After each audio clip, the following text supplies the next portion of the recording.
Kerajaan Kutai Kartanegara berawal dari dua kerajaan. Yang pertama adalah Kerajaan Martadipura dan yang kedua adalah Kerajaan Kutai Kartanegara. Kerajaan Martadipura dipimpin oleh Raja Mulawarman, putra dari Raja Asmawarman dan cucu dari Raja Kudungga. Lalu Kerajaan Kutai Kartanegara dipimpin oleh Raja Aji Batara Agung Dewa Sakti pada tahun 1300 sampai 1325. Nah, dua kerajaan itu mencoba menjadi penguasa satu-satunya atas wilayah aliran Sungai Mahakam, dan peperangan pun terjadi sampai akhirnya perang pecah antara Kerajaan Martadipura dan Kerajaan Kutai Kartanegara.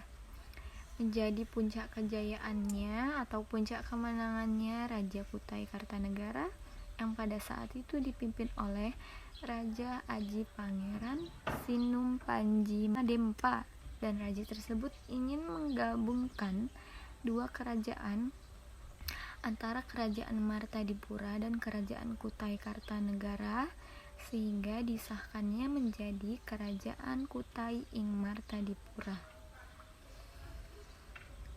Pada saat itu lalu terjadi perebutan antara tahta Kutai setelah Raja Aji Idris gugur dalam peperangan melawan FOC yang seharusnya diteruskan oleh Aji Imbut, malah diteruskan oleh Aji Muhammad Aliuddin, sehingga adanya perebutan tahta nih antara Aji Muhammad Aliuddin dan Aji Imbut. Aji Imbut pun diasingkan ke Wajuk oleh pembesar istana mendiang Aji Muhammad Idris. Lalu pada saat Aji Imbut dewasa, dia kembali lagi dan dia dilantik sebagai Sultan Aji Muhammad Muslihuddin oleh pendukung mendiam Sultan Aji Muhammad Idris. Di saat itu Aji Imbut kembali, dia ingin merebut tahta yang seharusnya jatuh di tangannya. Saat itu terjadi peperangan juga di antara Aji Imbut dan Aliuddin sehingga dimenangkan oleh Aji Imbut. Nah, pada saat Aji Imbut memimpin, ia ingin memindahkan ibu kota Pemarangan atau ibu kota Kutai Kartanegara dari Pemarangan menjadi Tepian Pandan, lalu berubah lagi menjadi Tangga Arung atau Rumah Raja, lalu berubah lagi menjadi Tenggarong. Nah, wafatnya Aji Imbut dilanjutkan oleh Aji Muhammad Salehuddin. Di masa pemimpin Raja Aji Muhammad Salehuddin ini terjadi puncak kebesarannya Kutai Kartanegara karena banyaknya kapal-kapal dagang yang singgah di pelabuhan Tenggarong. Lalu agama Islam juga menyebar secara luas di seluruh penjuru Kutai. Kemudian pada tahun 1844 peperangan melawan Inggris dan juga peperangan melawan Belanda untuk merebut kerajaan Kutai.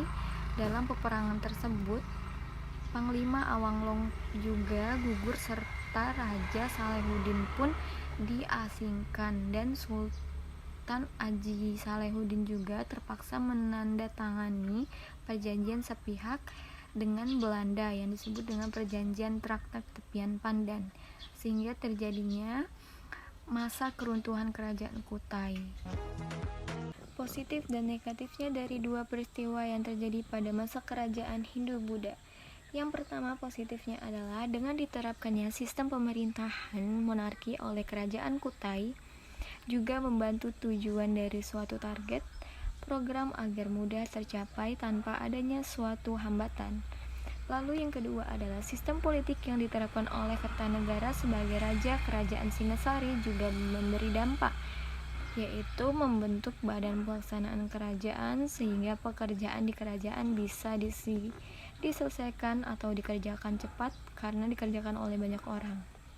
Dan yang ketiga, mendorong pertumbuhan ekonomi suatu kerajaan, pemerataan pendapatan masyarakat, serta stabilitas ekonomi masyarakat. Kemudian membuat relasi antara kerajaan dan antara negara semakin harmonis.